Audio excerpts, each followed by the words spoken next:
اللوز. ليه بتصعبوها علينا يا جماعة؟ بجد ليه؟ 5000 مرحلة علشان تغسل شعرها، يعني 5000 روتين علشان تخش تنام. ليه؟ انا كنت فاكرة ان الموضوع زيت شامبو وحبة زيت وخلاص، والله العظيم طلع حاجات كتير قوي. يعني بصي دي سابة حاجة تامن حاجة ما شاء الله، شامبو بقى وشاور وحمام جل وحمام كريم وسيرم ليه؟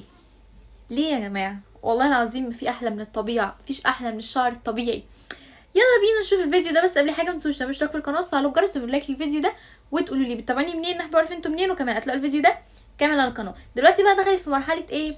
وشها. وشها يعني ركعتين قيام ليل وشك هينور، والله العظيم ركعتين قيام ليل هتلاقي وشك منور وبصي مورد كده والدنيا تمام. كل ده ملوش لازمه، انا شايفه ان هو ملوش، هو تضييع وقت وخلاص. بصراحه يعني بصراحه